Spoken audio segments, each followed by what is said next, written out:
Welcome to Acquired AI, where we decode the world's most iconic business success stories, powered by AI, crafted with precision, and delivered with captivating storytelling. In every episode, we'll take you behind the curtain of legendary companies, uncovering the strategies, turning points, and decisions that shaped their success.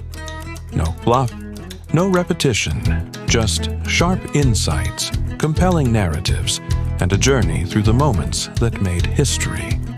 So sit back, tune in, and let's dive into another extraordinary story, right here on Acquired AI.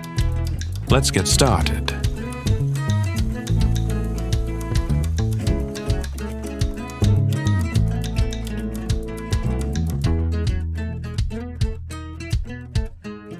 All right, diving into the world of Hermès, you've given me a ton of information about this brand.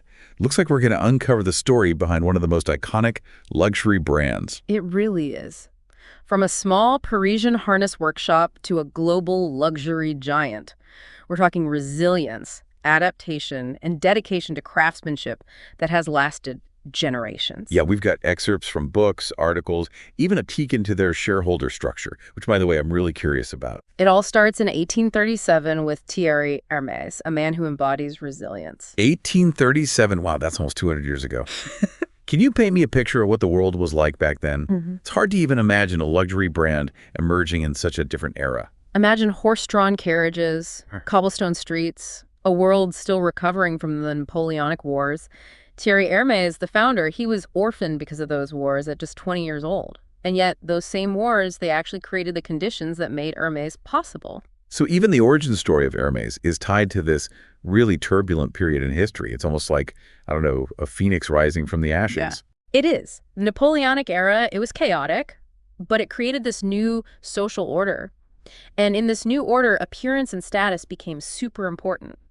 And Thierry, with his skills in making harnesses and other carriage accessories, I mean, he was perfectly placed to cater to this new elite. Exactly. His workshop, right in the heart of Paris, it quickly became known for this exceptional quality. And that attracted the attention of, well, the Parisian nobility. It's so interesting how Hermès, right from the beginning, was tied to this idea of luxury and status. And you know what amplified that connection to status? Empress Eugénie, wife of Napoleon III. Empress Eugénie, a true fashion icon. I've read about her influence on fashion history. She was a trendsetter. Her support, it basically gave a seal of approval that launched both Hermès and Louis Vuitton into the top tier of Parisian society. It's actually fascinating to see how these two luxury powerhouses, they have a similar early trajectory. Okay, so we've got Napoleon's legacy shaping the social scene, a newly modern Paris as the backdrop, and an empress as this, key influencer. It's a powerful beginning for Hermès. A powerful beginning. But every brand faces challenges and turning points. And for Hermès, the biggest one was right around the corner, the dawn of the automobile. Ah, the automobile. I mean, that must have been such a pivotal moment. Hard to imagine the world shifting away from those horse-drawn carriages.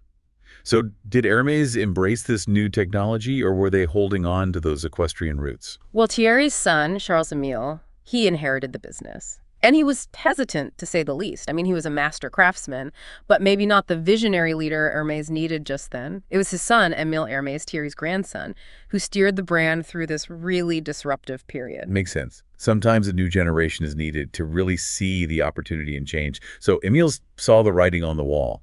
But did he, totally abandon the equestrian world? Not entirely, but he knew they had to adapt. He even went to America, where he met Henry Ford himself, and saw this rise of the automobile firsthand. In America. Didn't see that coming. What did he bring back from that experience? Well, besides a firsthand look at the future of transportation, he brought back something revolutionary, the zipper. He even designed a zippered golf jacket for the Duke of Windsor, showing off what this new technology could do. A zippered golf jacket for royalty. Talk about mixing tradition with the modern. Sounds like Emile really understood how to blend the practical and the symbolic. He did. His travels, his sense of innovation, crucial for Hermès. He realized their skills in leather and craftsmanship could be used for new products, products for this new age of automobile owners. So, like, did they start making car interiors or something? Not exactly. Remember that bag they introduced back in 1902? The haute couture, originally meant for carrying saddles and riding boots. Yeah, I remember you mentioning it. Well, this simple bag, it was the key to their transition. You're kidding. It's like they stumbled onto the perfect product for the modern world. Not designed for cars, but it fit right in with this new lifestyle. A stroke of genius, planned or not.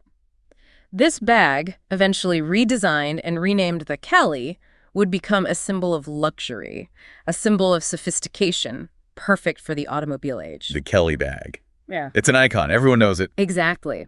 But before we jump into the Kelly bag and all those other iconic creations that followed, we need to talk about the next generation of the Hermès family and the arrival of something really unique for the brand. Whimsy. Whimsy.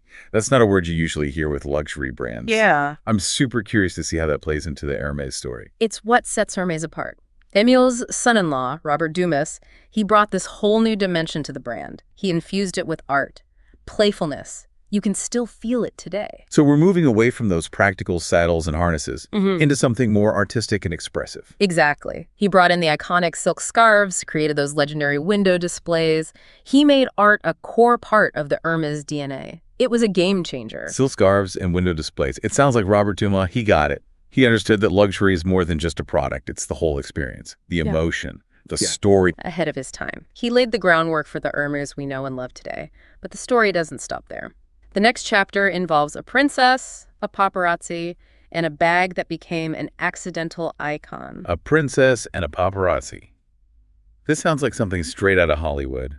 I'm hooked. Tell me more. Well, the haute couture, already popular among the elite, was about to get a publicity boost unlike any other. Okay, I'm all ears.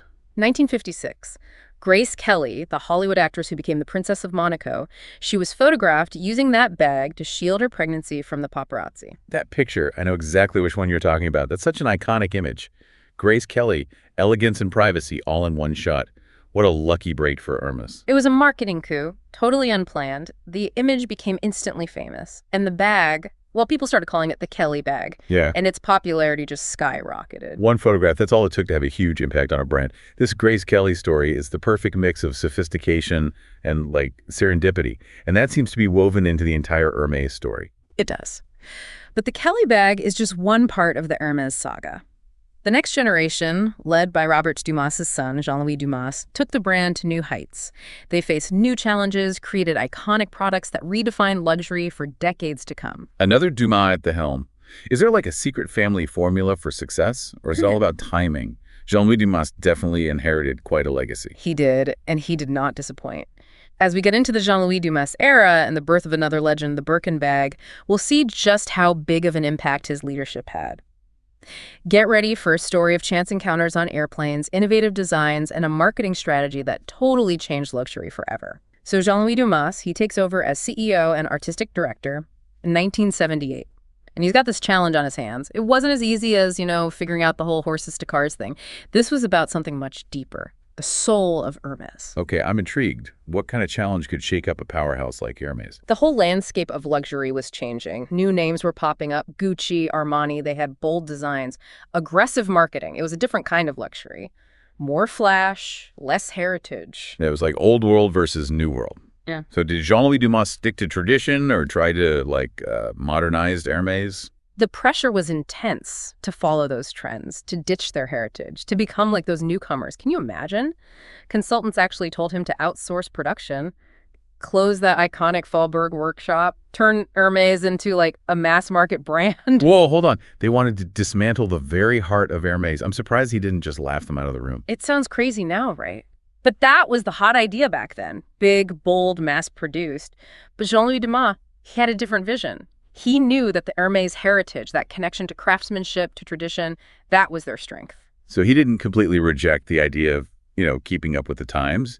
It sounds like he found a way to balance things. Exactly. He repositioned the brand, made it relevant to a new generation without losing those core values. It was a delicate dance. How did he pull that off? He launched this really bold marketing campaign, 1979, young Parisian women wearing those iconic Hermès scarves in totally unexpected ways, even with jeans. Hermès scarves with jeans. That's a statement. It's taking something classic and giving it this modern edge. It was brilliant. It showed that Hermès could be timeless yet contemporary. They appealed to younger customers without losing the loyal ones. Sounds like Jean-Louis Dumas was really in tune with the changing times. Anything else he did to modernize the brand? He knew they needed to go global. He saw how successful Louis Vuitton was in international markets, so he set out to make Hermès a truly global brand. Taking the Hermès dream worldwide. It's a Right. big move, but it seems like it worked. Absolutely, and he did it strategically. He opened stores in key cities around the world. He respected local cultures, but kept that core Hermès identity.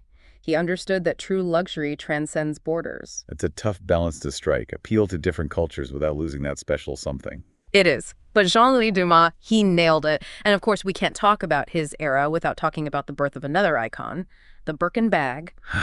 The Birkin, ultimate symbol of luxury, exclusivity. That waiting list is legendary. The scarcity, yeah, it adds to the allure. But the story of how the Birkin came to be, well, it's as fascinating as the bag itself. Okay, tell me more. So picture this. Jean-Louis Dumas is on a flight, Paris to London, early 1980s. He's sitting next to Jane Birkin, the British-French actress, style icon. Jane Birkin, effortlessly chic. Always with that wicker basket. Right. So they're getting settled, and Jane is having trouble fitting her overflowing basket into the overhead bin. I've been there. Wicker baskets, Yeah. stylish, but not exactly travel-friendly. Exactly. So Jean-Louis Dumas, being a gentleman, he offers to help. And as they're talking, Jane starts talking about how she wishes there was a bag that was spacious but still stylish. And in that moment, Jean-Louis Dumas, he takes out his notebook, starts sketching a design right there on the plane. No way. The Birkin bag born on a napkin. Well, a notebook, I guess. True story. That's how the Birkin bag came into being. A chance meeting, a shared problem, and a spark of genius. Sounds like destiny played a role. It's amazing how these iconic creations come from simple moments. The Birkin, released in 1984. It wasn't an instant hit, but word of mouth spread, people saw it with Jane Birkin's effortless style. It gained traction, eventually becoming the most sought-after bag in the world. And I bet that slow burn was partly because of the waiting list, right? It's wild how they've cultivated that desire for their products. It's like they cracked the code of exclusivity. They did. Jean-Louis Dumas, he got it. He understood that real luxury, it's not just the product, it's the experience, the story, the feeling of being part of something special. It's that human desire for something unique, something that sets you apart. Exactly. And he did all of this while staying true to Hermès' core values: craftsmanship, heritage, respect for their customers. He took them through massive change and came out on top. Jean-Louis Dumas, he was something else, a visionary leader. But what happened next? Did Hermès keep thriving under his successors? Well, while Jean-Louis Dumas was leading Hermès into the 21st century, a new kind of threat appeared, one that would test the very foundation of this family-owned company. Ooh, now I'm really curious. What could threaten a giant like Hermès? Was it a competitor, a shift in what customers wanted, or something totally different? This threat came from within the world of luxury. Bernard Arnault, chairman and CEO of LVMH, the biggest luxury conglomerate out there. Bernard Arnault, the emperor of luxury goods. That name could make any brand sweat. What did he want with Hermès? Early 2000s, Arnault sets his sights on Hermès. He launches this quiet takeover bid. It became one of the most dramatic corporate battles in luxury history. A quiet takeover. Sounds like a scene from a spy thriller. How did he even manage that? It was masterful. Arnault started buying up Hermès shares through all these complicated financial moves, kept his intentions secret for almost a decade. He was playing the long game, waiting for the right moment. That's bold. Some might say ruthless. By the time the Hermès family realized what was happening, Arnault had a huge chunk of the company. Their control was at stake. No way. It's like a corporate chess match. The fate of Hermès hanging in the balance. The stakes couldn't have been higher. Family-run Hermès versus the luxury behemoth LVMH. So how did the Hermès family react? Did they give in or did they fight back? They fought. And the way they did it, it shows their unity, their strategic thinking, their unwavering commitment to their heritage. I'm on the edge of my seat here. How did they fend off the emperor of luxury? Led by Jean-Louis Dumas's nephew, Bertrand Puech, they came up with a plan. They pooled their shares, created this new holding company called H51, and it blocked Arnault from getting a controlling stake. H51, like a secret weapon, a shield against those corporate raiders. It was. This move, along with some legal challenges, forced Arnault to retreat, though he did walk away with a big profit from the shares he'd already bought. So a victory for Hermès, but at a cost. Yeah. Even the biggest brands are vulnerable in the world of high finance. You could call it a Pyrrhic victory. But it proved something. Hermès was more than just a brand. It was a family, a legacy, a symbol of French craftsmanship, not easily conquered. It's a classic David and Goliath story. A fascinating chapter in the Hermès story. It is. And this sets the stage for what comes next. A new generation of Hermès leaders facing a world that's grappling with uncertainty, changing trends, new technologies, a world very different from the one Thierry Hermès knew. It seems like each generation faces its own unique challenges and opportunities. Yeah. How is the current generation steering Hermès in this fast-changing world? The sixth generation, led by Axel Dumas and Pierre-Alexis Dumas, they have this huge responsibility, guiding this iconic brand through uncharted territory. They've inherited this amazing legacy, but they're also facing a whole new world. I'm sure they've got that same spirit of innovation and adaptation in their blood. How are they tackling these new challenges? They're finding ways to grow without sacrificing quality, expanding into new markets while keeping that sense of exclusivity, embracing technology while staying true to their heritage. It's a balancing act, for sure. What are some of their key moves and strategies? One that stands out is their partnership with Apple to create the Apple Watch Hermès. The Apple Watch Hermès. That's a collaboration I wouldn't have seen coming. Luxury meets technology. How did that partnership work out? It was bold, bringing those two worlds together, but it's been a success. Bringing new customers to Hermès, it shows they can stay relevant, adapt to new markets. They've bridged the gap between tradition and innovation, but it makes you wonder, can they really appeal to a wider audience without losing that mystique, that allure? It's a valid question, can they? Only time will tell. I guess we'll have to wait and see. Regardless, the Hermès story is fascinating. Brand building, resilience, the lasting power of craftsmanship. It's a story about authenticity, quality, a genuine connection with your customers. It's a lesson for any brand, luxury or not. This deep dive into Hermès has been eye-opening. They've shown that true luxury isn't just about high prices. It's about craftsmanship, heritage, respect for your customers. It's been inspiring. From a small workshop in Paris to a global icon, the story of Hermès is a story about vision, resilience, an unwavering pursuit of excellence. Okay, so we've gone from horse-drawn carriages all the way to Apple Watches. It's amazing to see how Hermès has navigated almost 200 years of change. Yeah. And they've become this global icon. But I got to ask, what's happening behind the scenes? How do they keep those standards of quality so high in a world that's all about mass production? That's one of the most interesting things about Hermès. They've managed to grow into this global brand, but they haven't lost sight of their core values.